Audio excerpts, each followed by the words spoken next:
Bonjour, c'est Jennifer pour marseilletv.com. Aujourd'hui, nous sommes en direct de la station de Vars, dans les Hautes-Alpes, et nous sommes en compagnie de Quentin. Salut Quentin. Salut Jennifer. Ça va? Ça va très très bien. Il fait beau, hein? Très très belle journée. Bonne et neige. ouais, bonne neige aussi. Et Marie. Salut Marie. Salut Jennifer. Ça va? Ça va et toi? Super. Ça va, nickel. Donc nous avons Quentin avec nous qui va se présenter, il va être notre guide aujourd'hui. Donc Quentin, quel est ton rôle dans cette station? Donc moi je suis en fait stagiaire ici à l'office de tourisme depuis donc 2 jours. En fait je suis étudiant à Embrun, c'est un village qui est plus bas dans la vallée de la Durance. Et je suis ici, je suis chargé de service édition. Et je suis ici aussi avant tout pour skier, voilà. Le ski c'est ta passion? C'est une de mes passions, oui. Ouais, donc ça te permet de faire un stage et en même temps d'aimer ton loisir et de le pratiquer très bien. Et Marie, donc toi ton rôle c'est quoi? Alors moi je suis chargée de communication et de promotion pour la station de Vars, à la fois en hiver et à la fois en été aussi, parce qu'on est les deux, on est station d'hiver et d'été. Donc mon rôle c'est de communiquer auprès du grand public sur l'ensemble du domaine skiable, les 185 km de piste, les 3 snowparks, mais aussi les événements comme le Red Bull Line Catcher qui vient de se dérouler en début de mois de janvier et la Coupe du Monde de KL, entre autres, qui va se dérouler du 27 janvier au 1er février. D'accord, parfait. Et aujourd'hui, alors, vous allez être nos guides. Quel parcours on va faire? Qu'est-ce que vous allez nous faire découvrir? Alors on va vous faire découvrir un petit peu tout le domaine skiable, donc les 185 km de piste. On va vous faire découvrir la superbe montagne qui est en face, qui s'appelle l'Essina, avec des couloirs justement qui ont accueilli un gros événement free ski. La piste de KL, qui est la piste mythique de Chabrières, qui accueille la Coupe du Monde, qui a accueilli les championnats du monde aussi l'an passé. Et aussi les 3 snowparks, l'ensemble des snowparks qui a été élu 4e meilleur parc de France par la presse spécialisée. Et voilà, on espère que vous allez apprécier le voyage. Eh bien, on espère nous aussi. Allez, c'est parti. Alors derrière vous, il se trouve la montagne de l'Essina, la fameuse montagne de Vars, où a eu lieu le Red Bull Line Catcher Vars du 9 au 16 janvier. Donc un événement backcountry, donc un mélange de freeride et de freestyle qui a réuni les 15 meilleurs riders mondiaux. C'est un contest qui a été gagné par Candide Tovex, donc il y a eu pas mal d'images de fête. Donc rendez-vous sur notre site vars.com pour revisionner ce grand moment de backcountry. Donc là on est sur le télésiège de Crévoux. Juste ici vous pouvez voir le snowpark de Vars qui a été classé 4e meilleur snowpark de France. Voilà, donc plusieurs lignes, du débutant au confirmé, même à l'expert pour les pro-riders aussi. Et juste là-bas, vous avez ce qu'on appelle la piste de Chabrières qui va accueillir la Coupe du Monde de ski de vitesse. Oui, donc nous venons de descendre du télésiège de Crévoux et nous sommes presque en haut de la station, c'est ça, tu confirmes? Voilà, je confirme. Donc faut savoir que Vars, ça se trouve quand même à une altitude comprise entre 1650 et 2750 mètres d'altitude. Au-dessus de ce point, on peut monter tout en haut de Chabrières, en fait, où justement les coureurs de ski de vitesse de la Coupe du Monde vont aller pour se préparer et pour débuter la compétition. Et c'est vrai que d'ici, on a une vue extraordinaire sur l'ensemble du domaine. Je confirme. On peut faire un petit aperçu, voilà, le petit tour du propriétaire avec le montagnard. Donc là c'est la vallée de Crévoux qu'on voit juste derrière, qui porte le même nom que le télésiège, ou plutôt le télésiège porte le même nom que la vallée. On aperçoit le lac de Serponçon, qui est un lac artificiel qui a été mis en eau dans les années 50. Et là, tous les sommets qu'on voit, c'est les sommets de l'Embrunet avec les stations, d'autres stations de ski. Alors aussi, du sommet de Vars, on a la chance de pouvoir voir pas mal de sommets alpins, des aiguilles, des sommets très connus comme la Font de Sancte, le Viso, là-bas au bout. Et donc, voilà. Donc là, on est toujours en haut du télésiège de Crévoux. Donc là, plusieurs possibilités pour continuer de skier. Soit on prend le téléski de Chabrières juste derrière nous, qui monte tout en haut, où on a un panorama absolument époustouflant sur l'ensemble de la vallée. Soit on peut prendre le télésiège de la Maite, qui assure la liaison entre Vars et Risoul. Donc le domaine de la Forêt Blanche, et qui assure aussi la liaison avec Vars-Sainte-Marie. Et pour redescendre à Vars-Sainte-Marie, ça s'appelle la piste de l'Olympique, qui fait 3,5 km et qui est la piste la plus longue de Vars. Donc la nouveauté aussi cette année à Vars, c'est que le domaine skiable s'est agrandi. On est passé de 180 km de piste à 185, avec une troisième porte d'entrée sur le domaine de Peigné, qui est de l'autre côté, c'est un autre versant de Vars en fait, pour un ski un petit peu plus dans les arbres, au soleil aussi. Et les portes d'entrée, donc il y en a 2 sur Vars-les-Clos et 1 sur Sainte-Marie. Donc on peut vraiment voyager entre les 2 villages. Et cette montagne de Peigné offre un point de vue aussi extraordinaire sur toute la station.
Bonjour, c'est Jennifer pour MarseilleTV.com. Nous sommes encore sur les pistes de Vars et plus précisément au snowpark. Je me trouve en compagnie d'Alicia, championne de France, et Arnaud, le shaper. Arnaud, tu peux te présenter? Arnaud, oui, donc responsable des snowparks de Vars qui cette année ont pris une très grosse ampleur. Donc voilà, on va vous présenter tout ça. Quel est ton rôle plus précisément ici à Vars? Alors mon rôle c'est de construire les lignes, d'étudier le terrain de sorte à fabriquer des modules très sécurisés, que ce soit pour les plus petits, les plus grands, les pros aussi. On a de plus en plus de modules chaque année, on rentre dans les meilleurs snowparks français, même voire numéro 1 cette année. Voilà, on se débrouille pas trop mal, que ce soit pour les bosses ou pour les rails, on en donne pour tout le monde. Et donc le snowpark de Vars, en fait, il est différent à quel niveau par rapport aux autres snowparks français? Alors par rapport au parc français, même je dirais européen, cette année c'est qu'on a 3 parcs qui s'enchaînent et on propose de loin la plus belle ligne européenne avec plus de 7 minutes de descente, 3 parcs qui s'enchaînent avec tous les niveaux sur chaque ligne et sur chaque zone de snowpark. Donc on essaie un petit peu de suivre le modèle américain et on innove et je crois qu'on est numéro 1 sur la ligne cette année, il n'y a pas de souci là-dessus. On a plus de 29 modules qui s'enchaînent entre boss et rail et toutes sortes d'amusements en freestyle. On se débrouille pas trop mal cette année. Merci Arnaud. Et donc là, nous sommes en compagnie d'Alicia. Alicia, championne de France, c'est ça, je me trompe? Ouais, c'est ça. Est-ce que tu peux nous parler un petit peu de ton parcours? À quel âge tu as commencé? En fait, je suis venue ici pour la première fois, j'avais 8 ans. Ouais. Et je venais de chez moi un peu tous les week-ends et la station m'a plu. Je me suis mis à faire du snow plus professionnellement, on va dire. Du coup, à 10-11 ans, je me suis mis à faire du freestyle. Et depuis, mes parents ont acheté un appartement ici. Et je m'entraîne ici comme parc. C'est un peu mon camp d'entraînement, quoi. Ouais, donc, on va dire. Très bien. Donc tu peux nous parler un peu de ton palmarès? L'année dernière, au championnat de France, je gagne ma catégorie en freestyle, donc en slopestyle, ce qu'on vient de voir, en halfpipe, c'est un demi-tube, et tout freestyle, en fait, c'est le slopestyle et le pipe mélangé. Et je fais 3e en halfpipe en toute catégorie et 2e en slopestyle. Après, je gagne la Coupe de France globale sur l'année. Et en 2008, je suis vice-championne du monde junior de ma catégorie. Et donc là, tu as une compétition à venir, un petit quelque chose? Ouais, ce week-end par exemple, je joue au Deux Alpes pour une Coupe de France. Ouais. En halfpipe.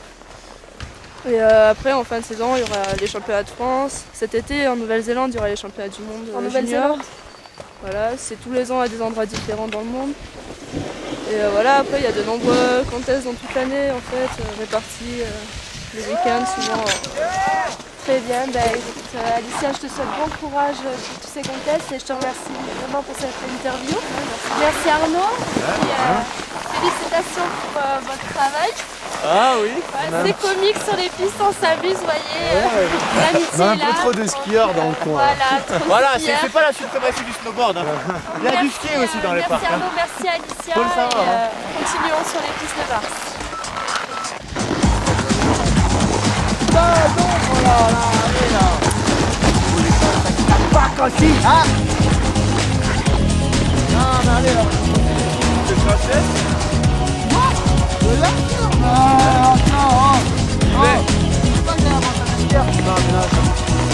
Son droit.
Je suis actuellement devant les remontées mécaniques de Vars avec une personne très importante ici. Bonjour. Bonjour. Comment allez-vous? Très bien, très bien. Quand on voit l'état de la station, les pistes, la neige qu'on a, tout va bien. Est-ce que vous pouvez vous présenter pour qu'on puisse faire plus ample connaissance? Alors, je m'appelle Franck Durand, j'ai en charge l'exploitation du domaine skiable, donc les remontées mécaniques et les pistes et la sécurité. Voilà. Merci Franck. Donc, quel est votre rôle très précisément ici? Alors mon rôle consiste avec plusieurs services, donc les remontées mécaniques, les pistes, le damage, la neige artificielle, de faire fonctionner un domaine skiable en toute sécurité pour le grand bien de la clientèle et que les gens viennent ici, s'amusent et profitent pleinement de la montagne et notamment de Vars et son domaine skiable qu'on peut voir juste derrière nous. Donc avec ces secteurs si différents, notamment le secteur qui est en face de nous, Peigné, un secteur familial. Derrière nous, le secteur de Chabrières qui est le point sommital de la Forêt Blanche qui nous permet de relier Risoul, ce qui donne un domaine skiable de 185 km de piste. Et le secteur qui est donc bien en face de nous, le secteur des Clos, qui lui est un secteur un peu plus animé où il y a le stade de slalom, le snowpark, le dôme. Voilà, c'est un peu une carte qu'on aime jouer à Vars, donc tout ce qui est un peu nouvelle glisse, freestyle et notamment la Coupe du Monde de Kiel qui commence à partir de ce dimanche chez nous puisqu'on a la piste la plus réputée du monde, la piste de Chabrières pour le kilomètre lancé, et c'est une piste qui a eu tous les records que tous les fans et tous les coureurs de kilomètres lancés adorent utiliser. C'est la seule qui procure des sensations de ce niveau. D'accord, très bien, merci. Et en parlant d'événements très spéciaux, il y en a eu un récemment? Oui, effectivement, on a organisé avec la mairie, l'office du tourisme, c'est elle qui avait en charge cet événement, le Red Bull Line Catcher qui a réuni les 15 meilleurs mondiaux en termes de freestyle et de freeride sur les pentes de l'Essina qui sont en face de vous, hein, comme vous pouvez le constater. C'est un événement qui a marqué l'histoire du ski apparemment parce que c'était une des premières fois qu'on réussissait à faire un événement freestyle et backcountry mélangé, c'est-à-dire à faire des sauts dans une face réputée, dans une face vierge. Donc c'est vraiment un événement marquant pour la station et pour le monde du ski. Voilà, alors tout ce que je viens de dire est forcément le résultat d'un travail de fond et d'équipe notamment, donc toutes les équipes de la SEMCEDEV, ce qui représente environ 170 personnes, entre les mécaniciens, les électriciens, les pisteurs secouristes qui sécurisent, les dameurs, la neige artificielle, les caissières, tout le personnel administratif. Voilà, que grâce à ces gens-là, on arrive à faire des événements et à faire fonctionner une station comme la station de Vars est aujourd'hui. Très bien Franck, merci beaucoup. Merci à Marseille TV de s'intéresser à nous, merci. Merci à vous, faites un travail formidable ici dans cette station de Vars où vous assurez une sécurité pour les visiteurs et c'est vraiment très bien. Merci beaucoup. Merci.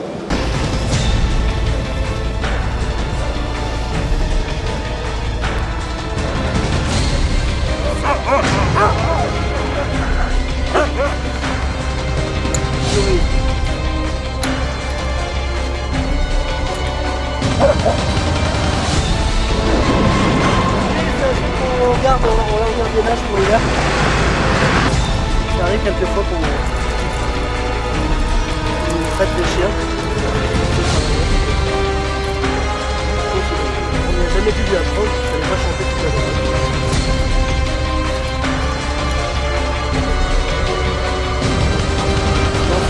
Je me déshabille et je les rentre chez moi. Ici un resto, ça va très bien.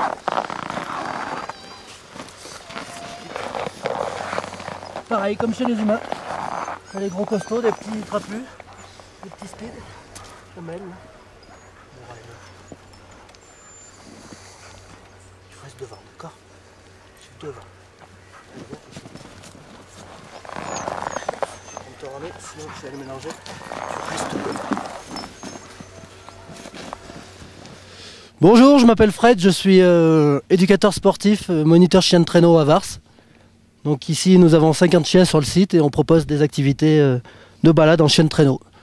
On a la formule demi-heure qui s'appelle des baptêmes. Le baptême familial où vous êtes assis dans mon grand traîneau comme celui qui est derrière moi. Vous laissez conduire. C'est à peu près une petite famille, donc 2 adultes, un enfant ou 2 enfants, un adulte. Voilà, c'est à peu près le nombre qu'on met dans ce traîneau. Ensuite derrière il y a ce qui s'appelle le baptême sportif, c'est une demi-heure aussi. Et là c'est vous qui allez apprendre à conduire. Donc vous êtes... pareil, une petite famille, un adulte, 2 adultes, un enfant. C'est à peu près 3 personnes assis dans le traîneau et je vous apprends comment on conduit et vous partez sur une demi-heure en balade avec moi. Bien évidemment, c'est un petit peu comme en balade à cheval, je suis toujours devant vous, je ne vous laisse pas partir seul dans la nature. Sinon, il y a des grandes chances que l'attelage revienne sans vous. Voilà, ça c'est pour ce qui est des balades à la demi-heure. C'est vraiment le baptême pour vous faire découvrir un petit peu. Pour ce qui est du... Financièrement, c'est 45 € la balade si vous êtes assis dans mon traîneau et 50 € si vous conduisez votre petit attelage. Ensuite, on passe de suite à la balade à la demi-journée, où là, c'est une balade plus pédagogique, où on va vous apprendre à mettre les harnais, donc la pièce qui est sur le chien, et à mettre vos chiens sur vos traîneaux. Après, je vous explique comment on conduit le traîneau, on fait la balade, et quand on revient, très important également, vous remettez vos chiens en place, une petite caresse, et là, la séance est finie. La balade à la demi-journée, donc c'est environ entre 1h30 et 2 heures de balade, plus une bonne demi-heure d'explication, c'est 60 € par personne, donc c'est pour un traîneau à 2, ça ferait 120 € le traîneau, et c'est 70 € pour une personne toute seule sur son traîneau. Voilà un petit peu pour ce qui est des tarifs et des balades sur Vars. Pour ce qui est de l'accueil, tout se fait ici sur place, donc il faut monter le télésiège de Sainte-Marie et on vous accueille sur place. L'ouverture, c'est en même temps que le télésiège, donc ça va être toute la saison d'hiver, à peu près du début décembre, ça commence vers le 12 décembre et ça doit finir avec les vacances de Pâques, il me semble. Quelquefois ça ferme avant, mais le week-end les télésièges sont ouverts pour faire monter encore un petit peu les gens. Et nous, tant qu'il y a de la neige, tant qu'il fait beau, on fait encore des balades. Donc je vous remercie. Voici Gaïa aussi, ma chienne de tête, celle qui est constamment, quand moi je fais de la balade, elle est là, c'est mon volant, ma direction. Sans elle, je ne vais nulle part.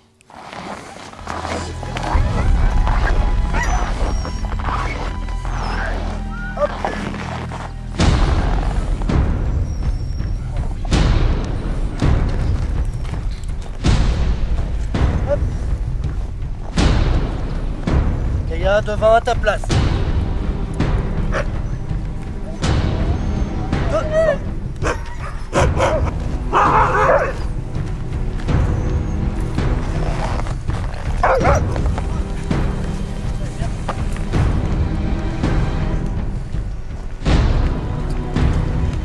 souple, on se penche le deuxième tour. On vient la pièce la plus importante du traîneau. Donc on peut venir freiner avec un pied, avec l'autre, même. Vous allez voir.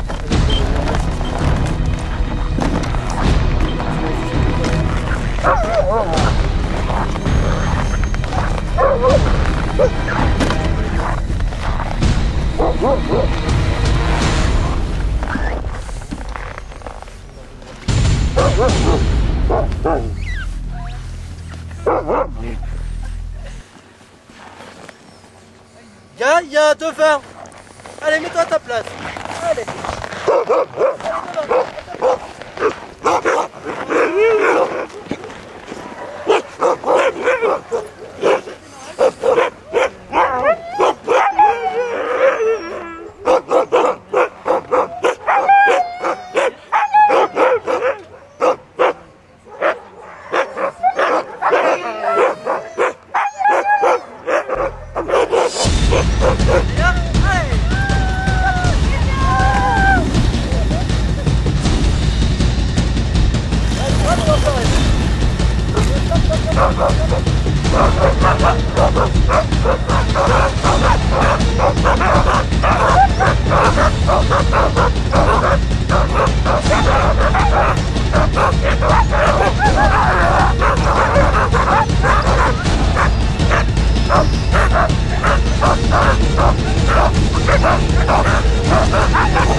Donc nous sommes là ce soir car nous aimerions en savoir plus sur la location.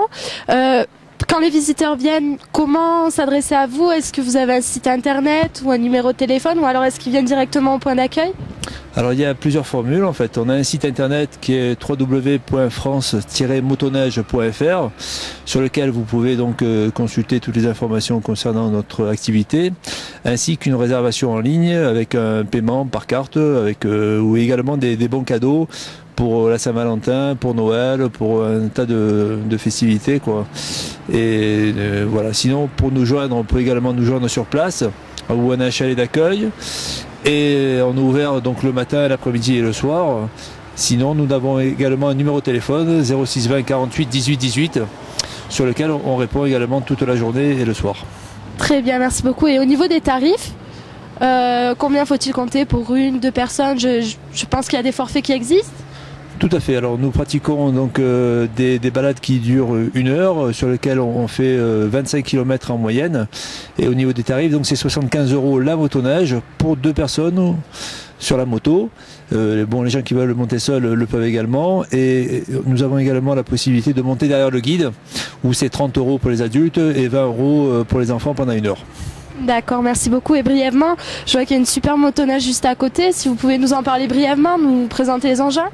Oui, alors ça c'est un 1000 cm3 4 temps que l'on loue également. Nous en avons 2 en location. Donc c'est des motoneiges qui développent 120 chevaux. C'est du 4 ans, donc ça fait pas de bruit, ça fait pas d'émissions quasiment de CO2 puisque c'est très restreint par rapport aux autres motoneiges. Et c'est des motoneiges sur lesquels on a vraiment un grand confort, une grande assise, très bonne tenue de route et un excellent freinage, je crois. Et sinon, s'agissant des parcours, est-ce qu'il en existe des différents?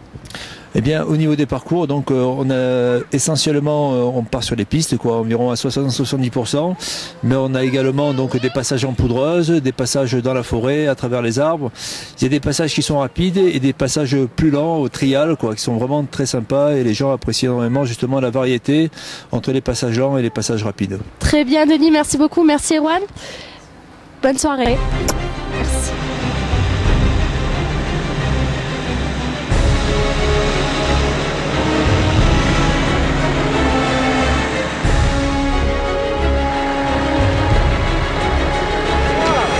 Bonsoir, oui, car c'est le soir. Je suis ici avec un conducteur de Dameuse. Bonsoir, vous pouvez vous présenter? Oui, bonsoir, je m'appelle Désiré Garnier, j'habite ici en dessous de la station.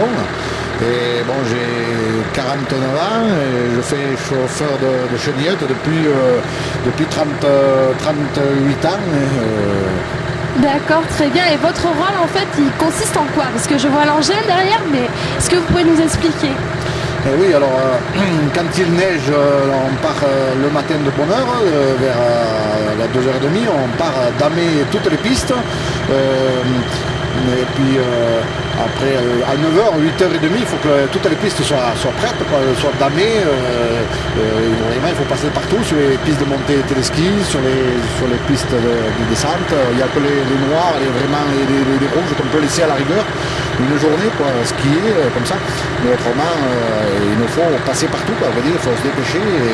Et après, il y a l'équipe du soir, comme nous, là, ce soir, on repart pour finir ce qui reste, les angles, les pistes qu'on n'a pas damées, quoi. Très bien, donc là, vous allez repartir dans votre engin et nous préparer les pistes bien damées pour demain, qu'elles soient toutes neuves pour tous les skieurs. Désiré, je vous remercie. Eh bien, merci à vous et à une prochaine fois, voilà. Très bien, bonne soirée à vous et bon courage surtout. Merci bien.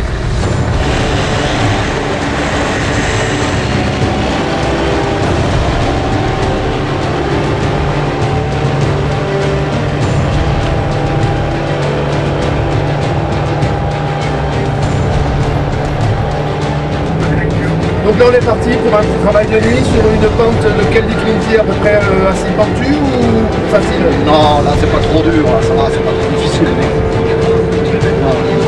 Là c'est un volant que vous avez, ça marche comment alors? C'est un volant, oui en effet. Et puis voilà, il y a tout dessus, hein. Il y a l'avancement des chenilles, il y a la vitesse de la fraise, tout.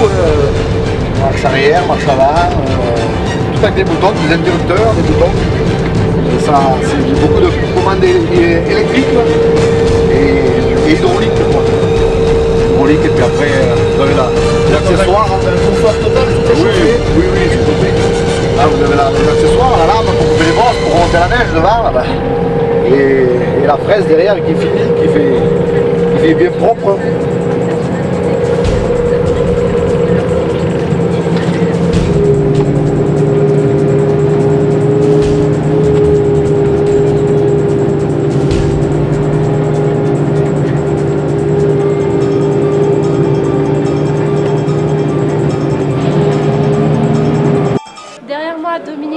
Le magasin de location de ski qui nous a permis donc d'aborder les pistes en nous prêtant tout le matériel et l'équipement prévu à cet effet. On les remercie très sincèrement et d'ailleurs on va leur tendre le micro pour qu'ils nous disent un petit mot.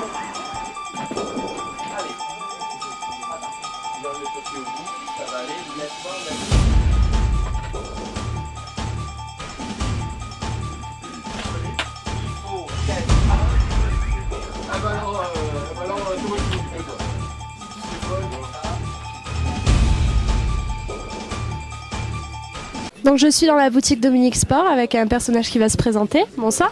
Bonsoir, je m'appelle Michel Dominique, je suis détaillant en articles de sport à Vars depuis 40 ans. Et je tiens ce magasin qui était déjà un magasin tenu par mes parents auparavant. Est-ce que vous pouvez nous présenter votre boutique en 2 mots? Alors, en 2 mots, notre boutique se compose à la fois d'une partie vente et d'une partie location. Bon, la partie vente repose sur des produits que l'on choisit depuis longtemps avec des fabricants partenaires. Pour citer par exemple un partenaire ski qui est Dynastar, un partenaire vêtements qui est Eder et Duvillard, et une partie location où on propose les mêmes produits qu'on a à la vente à la location, plus une gamme de skis et de chaussures adaptées à une clientèle familiale qui viennent pendant les vacances scolaires avec des tarifs adaptés et pour les enfants et pour les adultes. Très bien, Monsieur Dominique, on vous remercie vraiment beaucoup pour votre partenariat lors de notre séjour ici à Vars. Merci. Merci beaucoup.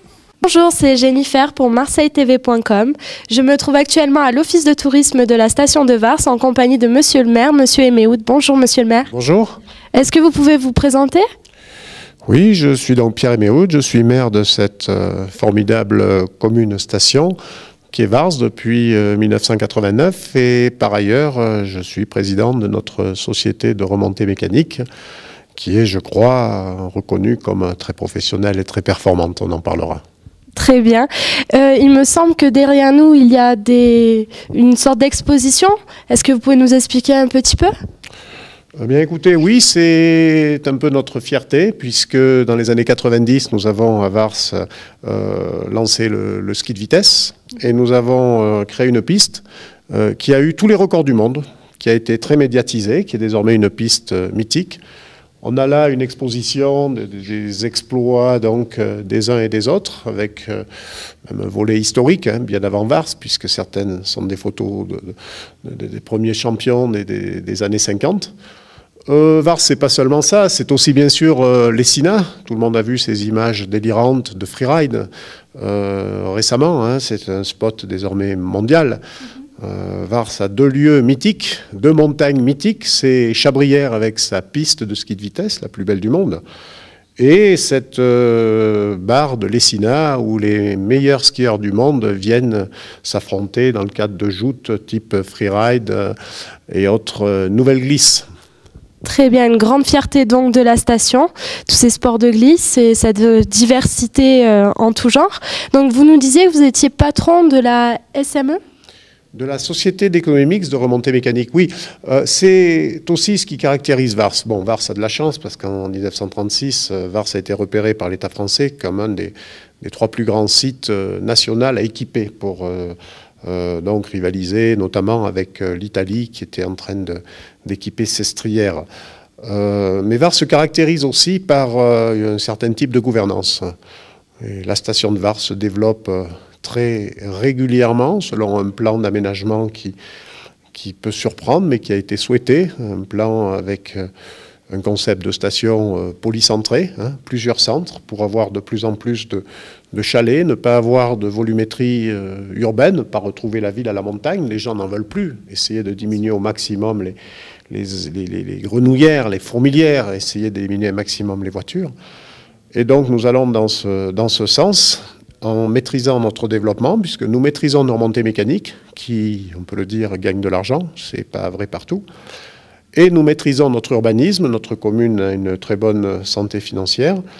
Et nous sommes donc sur un créneau bien particulier où nous essayons de favoriser l'émergence d'un pôle dans les Alpes du Sud, qui soit un pôle, disons, d'hébergement de qualité, le plus haut de gamme possible pour les Alpes du Sud. Alors, peu à peu, les projets se concrétisent. On a vu à Modérène, on va avoir une multitude de chalets haut de gamme qui vont se construire. Nous avons un énorme projet de requalification du centre ancien, l'hôtel Les Clos, anciennement olympique, que tout un chacun connaît, qui va se transformer avec de gros équipements d'après-ski, outre un hôtel 4 étoiles, un hôtel 3 étoiles. Et nous avons des perspectives aussi concernant le domaine skiable, qui est déjà magnifique, avec des perspectives, des paysages à vous couper le souffle. Mais nous allons, et là aussi de façon décidée, résolue, mais avec beaucoup d'enthousiasme, mais donc de façon très méthodique, nous acheminer vers l'extension du domaine à 3000 mètres. On a créé un accord avec la commune de Crévoux d'à côté, on a créé un CIVU, et nous en sommes dans la phase un peu de négociation pour pouvoir avancer, notamment dans le cadre de la forêt blanche avec Risoul. Nous aurons bientôt un domaine qui montera à 3000 mètres avec des perspectives de ski hors piste aussi absolument délirantes. Et notamment, l'ensemble des bars de l'Essina deviendront accessibles gravitairement. C'est-à-dire tous les meilleurs adeptes de nouvelles glisses pourront emprunter tous ces couloirs sans même avoir à porter les skis sur le dos pendant 3 quarts d'heure. Un domaine qui s'annonce donc important. Oui, bien sûr, un domaine important. Bon, là, c'est vrai que cette montagne est magique, ce paysage est grandiose.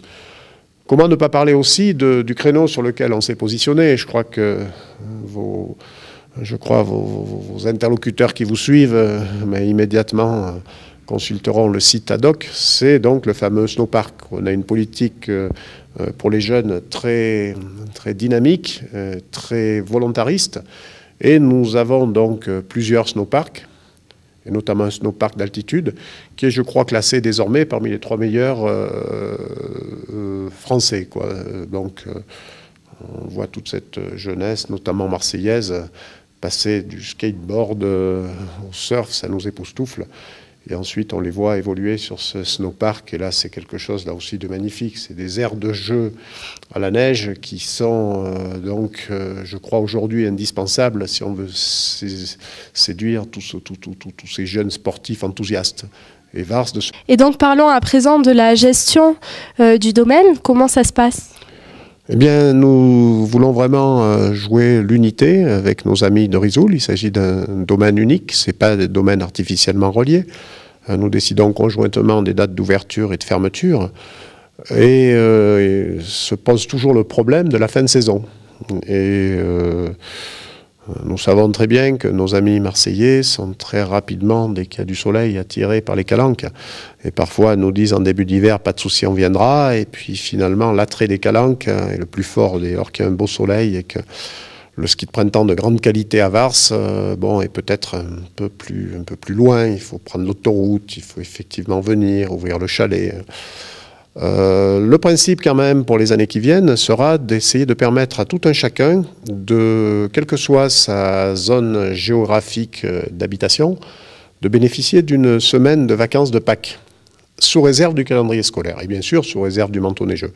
Mais là aussi, une des caractéristiques du domaine de la forêt blanche, c'est que nous sommes capables de garantir ce manteau neigeux, puisque nous avons des installations très écologiques de neige de culture, où nous stockons de l'eau en altitude, bien sûr sans aucun produit.